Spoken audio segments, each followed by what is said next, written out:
তো ভাতিজা আজকে আমার 500 টাকার মাংস দাও দি। 500 টাকার মাংস। হ্যাঁ 500 টাকার মাংস দাও। আচ্ছা দেখতেছি। দেখা যাক ভাতিজা 500 টাকার মাংস আমার কয় পিস দেয়। কয় পিস দিবা ভাতিজা? এই যে তুমি 500 টাকার 6-7 পিস। 6-7 পিস? হ্যাঁ। ওরে বাবা রে বাবা। আচ্ছা দেখি কি কি মাংস দেয় 6-7 পিস। বিশাল বিশাল সাইজের মাংস। এগুলো এক পিস।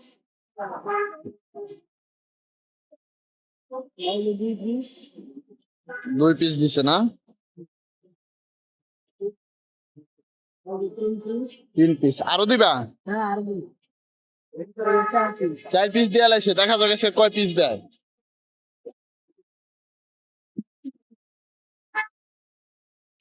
এই যে 5 পিস। 5 পিস আরো দিবা নাকি ভাই? আমি তো 500 টাকা দিছি। 500 টাকা। এই নিন, 6 পিস দিয়ে দিন।